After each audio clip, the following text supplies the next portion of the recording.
새해 첫날이 시작한 지 한 달이 되어가고 있습니다. 한 달 전에 어떤 결심들을 하셨습니까? 더 열심히 해보자. 정말 올해는 뭔가 다르게 살아야 되겠다. 이런 결심들을 하지 않으셨습니까? 저도 한 해를 시작하면서 드디어 올해는 다이어트를 해봐야지라고 했습니다. 근데 한 달 만에 다이어트라기보다는 큰 옷을 사고 말았습니다. 한 달 동안에 벌써 많은 그런 결단들이 무너지고 있는 저를 보기도 하는데 아마 많은 성도님들도 이런 것들을 경험하지 않나 이렇게 생각해 봅니다. 이번 주에 우리가 태신자도 작정했습니다.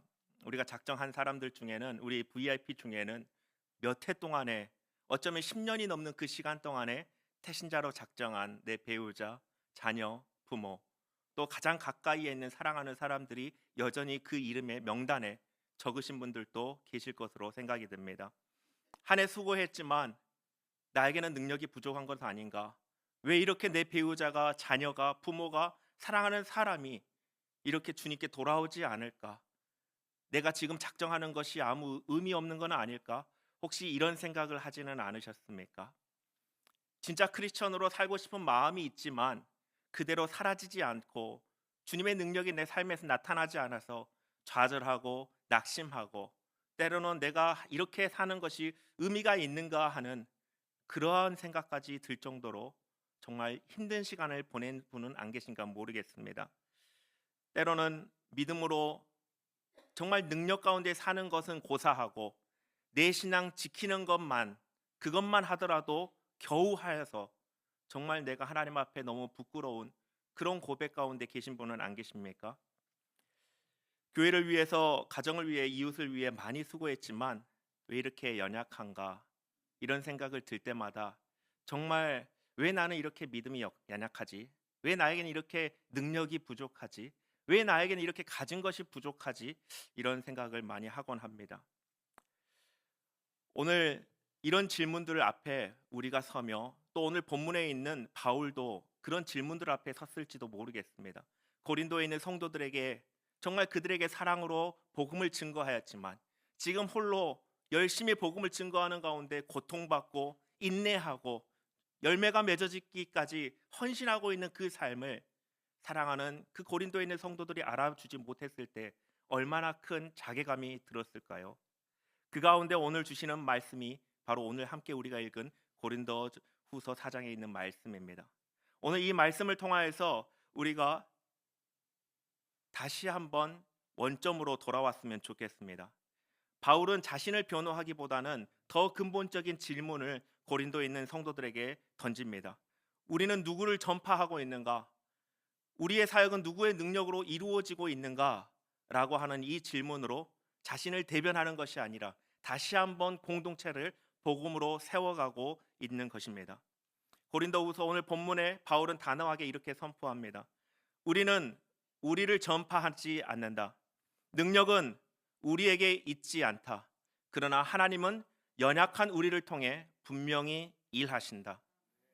우리가 이 한 해를 살아가면서 이런 바울의 고백이 우리의 입술의 고백이요, 마음의 고백이요, 우리의 삶의 현장에서 끊임없이 고백되므로 우리가 주 예수 그리스도의 복음을 담는 질그릇의 인생으로 살아가기를 원합니다.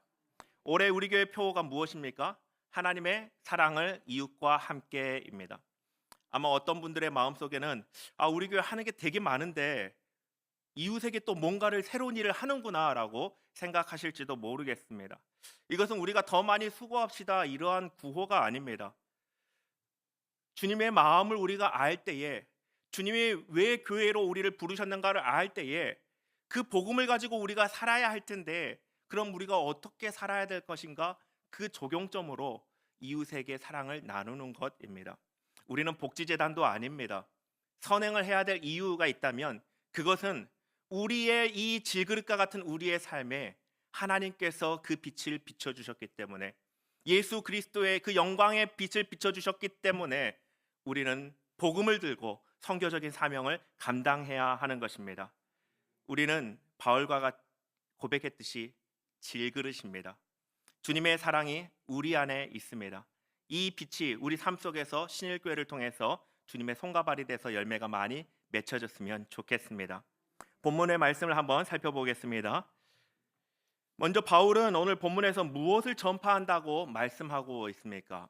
우리 5절 말씀 함께 다시 한번 읽어보겠습니다. 시작. 우리는 우리를 전파하는 것이 아니라 오직 그리스도 예수의 주되신 것과 또 예수를 위하여 우리가 너희의 종된 것을 전파하노라.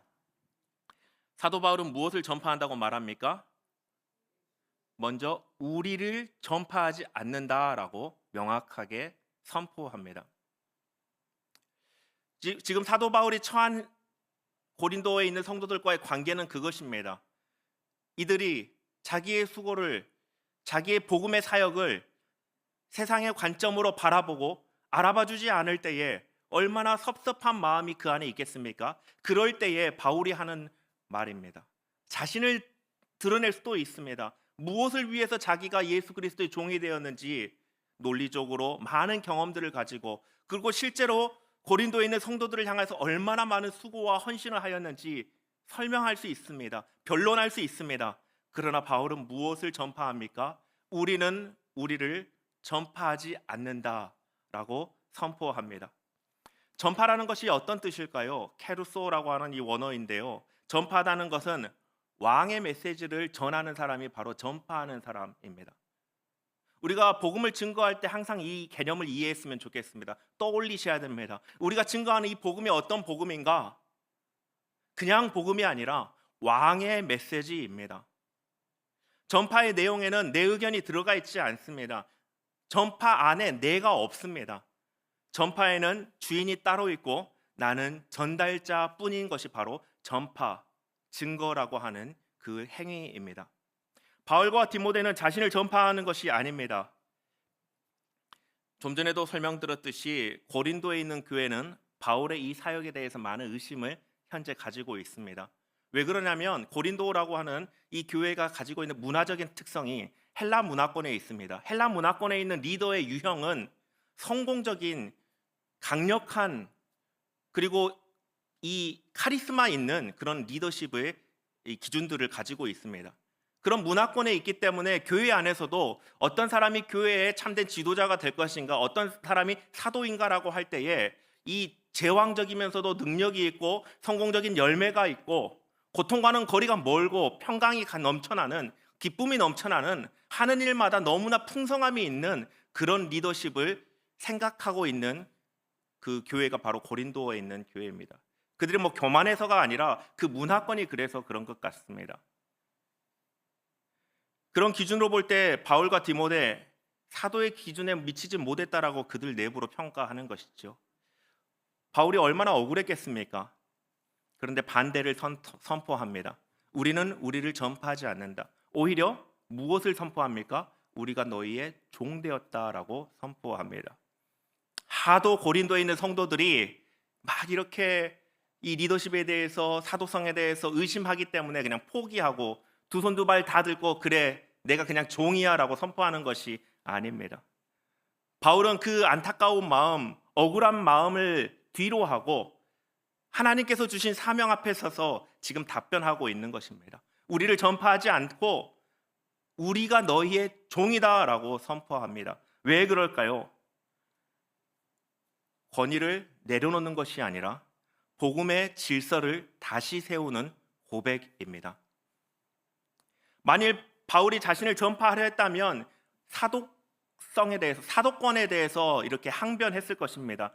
그런데 그것을 하지 않았습니다. 왜냐하면 복음이 왜곡되지 않도록, 그리고 자신의 자리를 의도적으로 낮춤으로써 지금 무엇을 드러내려고 하고 있습니까? 이제 이 부분이 아주 중요하죠. 우리를 전파하지 않는다. 우리는 너희의 종이다라고 하면서 자신을 낮춤으로써 의도적으로 무엇을 높이 올리고 있습니까? 예수 그리스도를 주로 올리고 있다라고 하는 사실을 우리가 발견할 수 있습니다.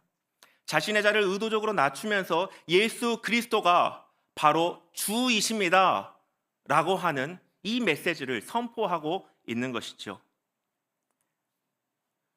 우리가 그리스도를 주로 전파하기 위해 가장 분명히 취해야 될 태도가 바로 여기에 있습니다. 우리가 때로는 세상 사람들과 관계하고 때로는 교회 안에서도요, 억울함을 느낄 때가 많이 있습니다. 막 속이 터지지요. 억울해서 막 항변하고 싶고 왜 그렇게 생각했는지, 누가 처음부터 그 얘기를 했는지 정말 팩트 체크를 해보면서 쫓아가서 항의하고 싶고 그러한 마음도 있습니다. 바울의 이 상황 속에서 바울이 무엇을 하였습니까? 성령께서 지금 바울에게 역사하셔서 그 마음에 있는 모든 감정을 뒤로 하고 그 상황과 현실과 그 감정 속에서도 복음에만 집중할 수 있도록 은혜를 주시고, 그 입술을 통하여서 우리가 너희의 종이다, 우리는 우리를 전파하지 않는다 하면서 예수 그리스도의 주되심을 증거하고 있는 사실을 기억하시기를 바랍니다. 이 예수 그리스도가 주시다, 이것이 무엇을 말합니까? 예수님이 내 삶의 주관자이시다, 내 인생의 방향은 바로 예수 그리스도가 인도하신다, 그 말씀을 따라 나는 쫓아갈 뿐이다, 이것을 선포하는 것입니다. 내가 내 인생의 주관자가 되어서 성공을 따라서 열매를 따라서 나아가는 것이 아니라 나는 주님의 종이 되어서 주님이 인도하시는 대로 순종하여서 가는 사람이다. 그러므로 나는 너희들의 종이다. 나를 드러내는 것이 아니라 나를 통하여서 예수 그리스도가 주되심을 드러내고 있다라는 것을 지금 이야기하고 있는 것입니다. 모든 사람들은 무엇인가를 전파하고 삽니다. 주장하고 삽니다. 어떤 사람은 성공을, 또 어떤 사람은 두려움을, 또 어떤 사람은 분노와 불평을, 자기 자신을 증거합니다. 드러냅니다. 무엇을 전파하느냐, 전파하지 않느냐, 이것의 문제보다 더 근본적인 것은 무엇을 전파하느냐입니다. 전파하느냐 안 하느냐의 문제보다 더 중요한 것은 무엇을 전파하느냐입니다. 바로 예수 그리스도, 우리 그리스도인들이 우리의 삶을 통하여서, 우리의 입술을 통하여서, 그리고 우리의 마음의 중심을 통하여서 나를 전파하는 것이 아니라 이 세상을 향하여서, 잃어버린 한 영혼을 향하여서 예수 그리스도가 주이시다, 이 분명한 복음을 증거할 수 있게 되기를 원합니다. 여기에 이제 새로운 질문이 남죠. 예수 그리스도시다, 이렇게 고백하며 살고 싶은데 그러면 어떻게 우리는 우리 삶 속에서 예수 그리스도를 주라고 드러내고 살 수 있을까요? 우리는 어떻게 우리가 더 말씀에 따라서 진짜 크리스천으로 살 수 있을까? 어떻게 주님을 주시라 고백하며 살 수 있을까? 고민할 때마다 내가 더 잘 살아야지, 이렇게 결론을 맺습니다. 정말 주님께서 그것을 우리에게 말씀하고 계십니까? 말씀을 통하여서, 성경을 통하여서 너네 정말 더 잘 살아야 돼, 이렇게 주님께서 우리에게 말씀하고 계신가요? 바울은 오늘 본문에서 전혀 다른 지점을 우리와 함께 갈 수 있도록 인도하고 있습니다. 그것은 바로 6절에서 말씀하고 있습니다. 우리 6절 말씀을 함께 읽어볼까요? 함께 읽겠습니다. 어두운 데에 빛이 비치라 말씀하셨던 그 하나님께서 예수 그리스도의 얼굴에 있는 하나님의 영광을 아는 빛을 우리 마음에 비추셨느니라. 우리는 우리 안에 뭔가 선한 것이 있기를 원하고 뭔가 빛과 같은 것이 있기를 원하지만 우리는 빛이 없습니다. 우리의 마음 안에는 어두움만 있습니다. 어두움의 가장 큰 특징은 빛이 없는 것이죠. 왜 빛이 없는지 아십니까? 어둠이 빛을 만들어내지 못하기 때문에 그렇습니다. 흑암에 있는 그 가운데서는 흑암이 빛을 생산해내지 못합니다. 어둠은 계속 어두움일 뿐입니다. 어두움은 어두움을 만들어냅니다. 어두움의 결론과 과정과 출발점은 어두움입니다. 그런데 그 어두움 가운데 하나님께서 빛을 비춰주셨다는 것은 기적이 일어난 겁니다. 하나님은 조금 더 노력해보라 말씀하는 대신에 우리의 마음 가운데, 어둠과 같은 우리의 마음 가운데 빛을 비춰주십니다. 구원은 그렇기 때문에 하나님의 주권적인 역사입니다. 우리의 노력이 조금도 우리의 어두웠던 마음을 밝힐 수가 없습니다. 그렇기 때문에 우리는 구원을 위해서 한 것이 아무것도 없습니다. 전적으로 1000% 하나님의 단독 사역이고 은혜입니다.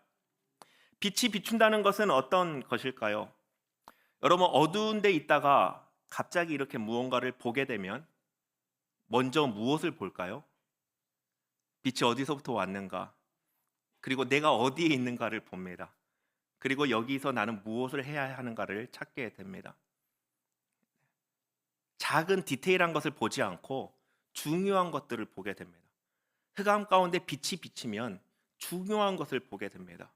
우리의 마음에 어둠 가운데 있었던 우리의 마음에 빛이 비춰지면 중요한 것들을 보기 시작합니다. 무엇이 중요합니까? 모든 철학가들의 그 근본적인 질문, 나는 누구인가? 내 존재가 누구인지를 깨닫게 됩니다.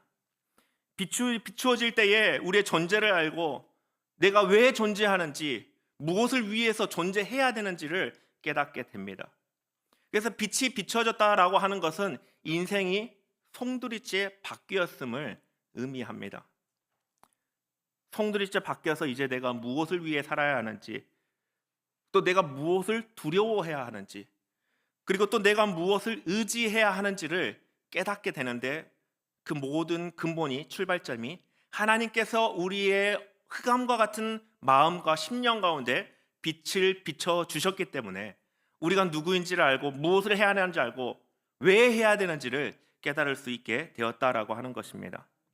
새해가 바뀌면서 우리가 마음에 많은 결단들을 합니다. 그러나 하나님의 빛이 우리의 심령 가운데 가득 채워지지 않는다면 우리는 결코 변화를 경험할 수가 없습니다. 아무리 노력해 보아도 다시 내일 새로운 노력을 시작할 뿐입니다. 그러나 주님의 빛이 비춰질 때에 우리는 존재의 이유를 회복하고 방향성을, 목적지를 다시 회복할 수 있습니다. 그래서 오늘 이 밤에 우리가 기도해야 되는 것이 있다면 이런 것입니다. 주님, 제가 빛 가운데 서게 해 주십시오. 내 마음 가운데 흑암의 권세 가운데 사로잡혀 있어서 내 마음이 어두웠던 그때에 빛을 비춰주셨던 것 같이 지금 내 심령 가운데 빛을 비춰주셔서 내가 누구인지, 무엇을 해야 되는지, 어떻게 주님의 영광을 드러내야 되는지 그 영광을 내게 회복시켜 주십시오. 이러한 기도가 오늘 밤에 우리의 심령 가운데 울려나고 또 여기에 하나님의 응답이, 놀라우신 역사가 있기를 원합니다. 이 빛은 어떤 빛입니까? 어두운데 빛이 빛이라 말씀하셨던 그 하나님께서 예수 그리스도의 얼굴에 있는 하나님의 영광을 아는 빛이라고 말씀해주고 있습니다. 이 빛을 설명하는데 먼저 어두운데 빛이 빛이라 말씀하셨던 그 하나님, 이렇게 묘사하고 있습니다. 이게 어디 본문의 말씀이죠? 하나님에 대한 설명을 하는데 어두움 가운데 빛이 빛이라 말씀하신 하나님입니다. 창세기 1장입니다. 바울은 빛 가운데 서야 됩니다 라고 말하면서 어느 빛입니까? 라고 설명하면서 창세기 1장의 창조의 사건과 연결시키고 있습니다. 창세기 1장에 하나님은 어둠을 향해서 뭐라고 하십니까? 빛이 있으라 라고 말씀하셨습니다. 창세전에 대해서 우리가 상상하기 조금 어렵습니다. 아무것도 없는 그때를 우리가 상상하기 어렵습니다. 경험해보지 않았기 때문에 그렇습니다. 저는 물리학과를 전공을 했는데요. 4차원, 5차원, 여러분 이게 그림이 그려지십니까? 우리는 3차원의 시간의 이 공간에 있기 때문에 3차원의 이런 입체는 알 수 있지만 4차원, 5차원은 상상하기도 어렵습니다. 창세전은 또 어떨까요? 마찬가지죠. 아무도 경험해보지 않은 그곳이기 때문에 상상조차 할 수가 없습니다. 무엇이 있었을까? 아무것도 없는 그곳에, 아무것도 준비되어 있지 않은 그곳에 하나님은 말씀으로 창조를 시작하셨습니다. 빛이 있으라. 바로 그 자리에서 하나님은 하나님의 창조 세계를 완성하셨습니다. 말씀으로 창조하셨습니다. 그리고 바울은 이 창조의 장면을 구원의 현장으로 지금 끌어오고 있습니다. 하나님께서 빛을 비추셨다라고 하는데 그 하나님은 어떤 하나님이냐? 아무것도 없는 그곳에 무언가 만들기 위해서 노력해라 라고 말씀하시는 것이 아니라 빛이 있으라 말씀하심으로 빛을 비추신 하나님께서 우리의 마음에 빛을 비춰주셨다라고 말씀하고 있는 것이죠. 그리고 인간의 마음 상태를 아무것도 없었던, 흑암이 있었던 그것과 비유로 설명하고 있습니다. 인간의 마음은 단순히 뭔가 부족한 상태가 아닙니다. 우리는 뭔가 시간과 자원과 돕는 무엇이 있으면, 그리고 내가 열심히 하면 뭔가 이룰 수 있을 것 마냥 착각을 합니다. 결코 그렇지 않습니다. 어두움 가운데 있는 우리는 언제나 방향을 잃어버릴 수밖에 없습니다. 왜냐하면 어둠은 스스로 빛을 만들어내지 못하기 때문에 그렇습니다. 창조의 때도 마찬가지였습니다. 아무것도 없었던 그때에 하나님은 빛이 있으라 말씀하시면서 자신을 계시하시고 이 세상을 만드셨습니다. 생명을 주신 것이죠. 우리의 심령 안에서도 어둠이 가득했던 우리의 삶에서도 하나님은 우리에게 어떤 노력을 해라, 준비되어라라고 말씀하시는 것이 아니라 아주 단순한 이 명령, 빛이 있으라, 빛을 비추심으로 우리에게 생명을 주셨다라고 하는 것입니다. 구원은 인간이 어둠을 걷어내는 과정이 아닙니다. 하나님이 우리에게 빛을 비추신 사건입니다. 그 빛이 어디서 가장 분명하게 드러납니까? 예수 그리스도의 얼굴에 있는 하나님의 영광으로 설명해 주고 있습니다. 하나님의 영광은 추상적인 빛이 아닙니다. 인격을 가진 빛입니다. 바로 예수 그리스도 안에 하나님은 그 영광을 가득 부어주셨고 예수 그리스도를 통하여서 우리에게 비추신 그 영광의 빛은 하나님의 영광의 빛이라고 말씀해주고 있는 것입니다. 창조 때 어둠을 밝히셨던 하나님의 빛이 이제는 예수 그리스도 안에서 우리 어두운 심령 가운데 생명으로 비춰주고 계신 것입니다. 구원이라고 하는 건 그렇기 때문에 단순하게 죄사함 받는 사건이 아닙니다. 결코 죄사함으로만 끝나면 안 되는 사건입니다. 구원은 하나님께서 우리 마음 가운데 예수 그리스도 안에 있는 하나님의 영광의 빛을 비춰준 사건입니다. 죄사함은 절반일 뿐이죠. 그것을 뛰어넘어 죄사함 받으며 모든 하나님의 영광스러움이 회복된 사건이 바로 구원입니다. 그래서 조금 뒤에 있는 말씀에는 이렇게 고백합니다. 이 말씀 한번 같이 읽어볼까요? 고린도후서 5장 17절입니다. 함께 읽겠습니다. 그런즉 누구든지 그리스도 안에 있으면 새로운 피조물이라. 이전 것은 지나갔으니 보라 새 것이 되었도다. 하나님께서 창조 때에 어둠 가운데 빛을 비춰주심으로 온 우주를 만드시고 생명을 창조하신 것과 같이 우리 안에 빛을 비춰주심으로 우리는 새로운 창조를 입게 되었음을 말씀해주고 있는 것입니다. 오늘 본문 5절과 6절을 통하여서 분명한 한 가지는 복음의 능력은 사람에게 있지 않다라고 하는 것입니다. 복음을 계속해서 설명하면서 바울은 자기를 항변하기보다는 오히려 복음을 더 구체적으로 명확하게 제시해 버립니다. 우리에게 능력이 있어서 복음을 전하는 것이 아니라 복음은 창조하신 하나님께서 우리 안에 빛을 비춰주신 것이지 내가 생명을 만들어낸 것이 아니라라고 증거합니다. 우리를 증거하는 것이 아니라 우리의 마음 가운데 빛을 비춰주시는 하나님을 증거하는 것이 바로 복음임을, 증거임을, 전파임을 설명하고 있는 것이죠. 그래서 우리의 삶에 우리는 이런 질문을 해야 합니다.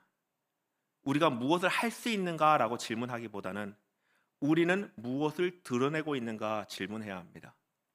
올해 내가 잘 살기 위해서, 바르게 살기 위해, 정말 믿음으로 살기 위해 무엇을 해야 하는가 우리는 수없이 질문했습니다. 그러나 바울은 오늘 본문의 말씀을 통해서 우리에게 성령께서 권면하고 있습니다. 무엇을 하는 것보다도 무엇을 드러내고 있는가입니다. 우리의 말과 태도, 관계와 모든 선택 가운데에 사람들이 보는 것은 나의 열심입니까? 아니면 내 안에 예수 그리스도의 얼굴 가운데 비춰주시는 하나님의 영광입니까? 나를 통하여서 무엇이 드러나고 있는가? 무엇이 비춰지고 있는가? 이것을 우리가 질문해야 한다라고 하는 것입니다. 한 가지 더 질문이 있죠. 하나님은 왜 이 빛을 완전한 그릇이 아니라 질그릇과 같이 연약한 우리 안에 담으셨을까라고 하는 것입니다.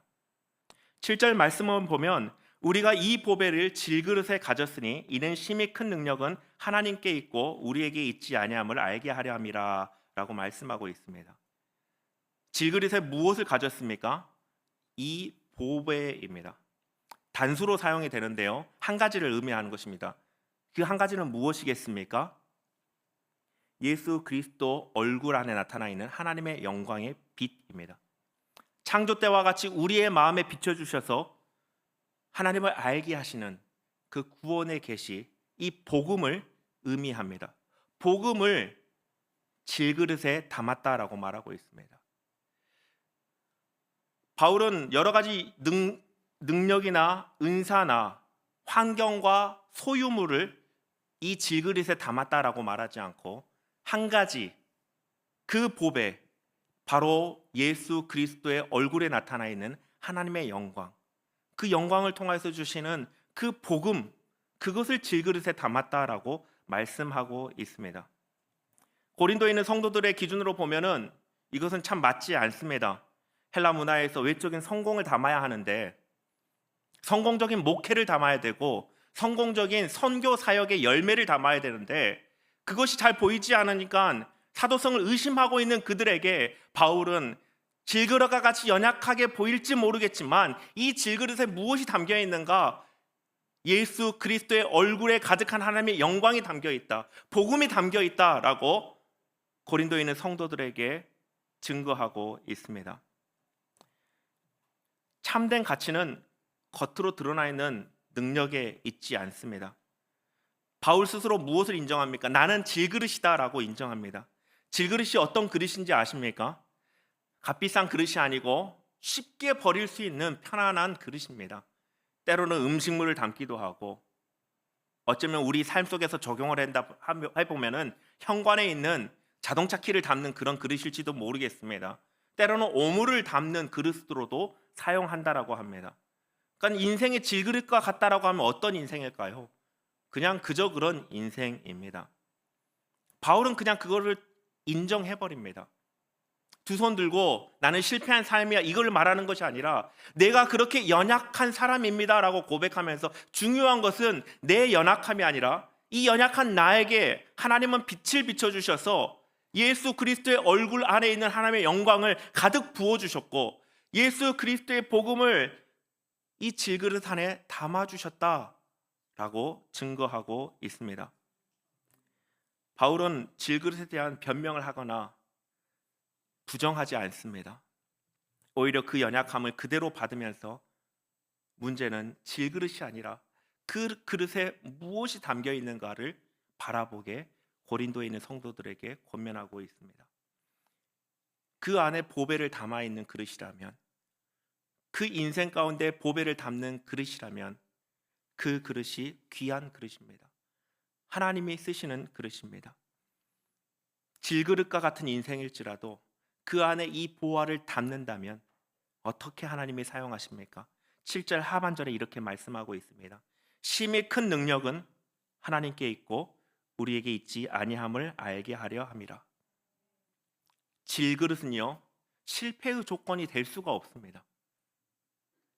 금그릇이나 은그릇이나 녹그릇이나 이 그릇의 종류가 중요한 것이 아니라 그 그릇에 이 보배를 담았느냐 안 담았느냐라고 하는 것입니다.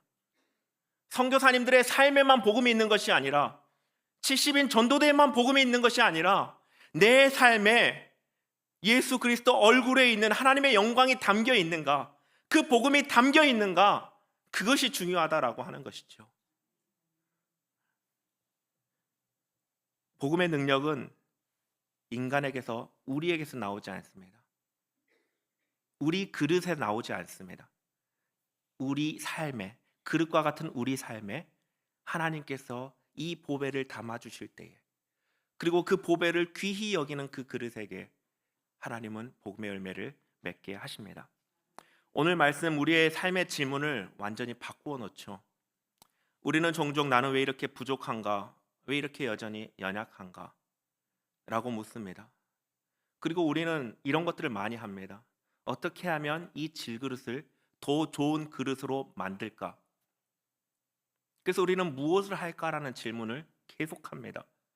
무엇을 하면 질그릇이 은그릇이 될까? 무엇을 하면 은그릇이 금그릇이 될까? 이런 질문을 계속해서 끊임없이 반복해서 합니다. 그리고 우리는 우리의 인생을 여기에 쏟아붓습니다. 시간과 에너지와 자원과 열정과 우리의 건강까지도 여기에 쏟아붓습니다. 질그릇을 부정하고 은그릇으로 금그릇으로 만들기 위해 우리는 인생을 많이 사용합니다. 문제는 그릇의 종류에 있지 않습니다. 그 안에 보배가 담겨 있는가라고 하는 것입니다. 하나님은 우리의 연약함이 그 사명을 가로막는다라고 말씀하지 않으십니다. 하나님이 쓰시는 사람을 보십시오. 연약하지 않은 사람이 어디에 있습니까? 너 연약해서 안 돼. 거절했던 사람이 어디에 있습니까? 우리의 연약함은, 질그릇과 같은 우리의 연약한 인생은, 삶은 하나님의 복음을 막는데 하나님이 들어쓰시기에 조금도 거침돌이 되지 않습니다. 오히려 그 연약함 속에서 하나님은 보배를 담아주셔서 하나님의 능력을 나타내시는 분이십니다. 주님은 우리에게 더 강해지라고 요구하지 않으십니다. 오히려 주님은 우리에게 이것을 요구하십니다. 너 질그릇 같은 인생 안에 무엇이 담겨 있느냐? 이 보배를, 내가 빛을 비춰주었는데 이 보배를 잘 담고 있는가? 질문하십니다. 오늘 말씀을 준비하면서 이 한 해를 어떻게 살아야 하는가 계속해서 그런 질문 가운데 있었습니다. 인생을 계획해보고 한 해의 계획, 단기 계획, 또 사역자로서 올해 목회 어떻게 해서 담임 목사님과 함께 이 신일교회 주님의 뜻 가운데로 세워갈 것인가 여러 가지 기도하며 고민하는 가운데 주님의 마음을 구할 때에 제 마음속에, 머릿속에는 무엇을 할까에 매료되어 있었습니다. 하나님 이것을 할까요? 하나님 이것을 할까요? 여러분도 같진 않으십니까? 그때 주님께서 주셨던 마음이 이것이었습니다. 무엇을 하는 것이 아니라 이 질그릇과 같은 우리 삶에, 우리 사역 가운데 하나님이 무엇을 담아주셨는가라고 하는 것입니다. 하나님의 사랑을 이웃과 함께 나누는 교회는요, 강한 사람들이 모여서 할 수 있는 것이 아닙니다. 능력 있는 사람들이 모여서 사랑을 나누는 것이 아닙니다.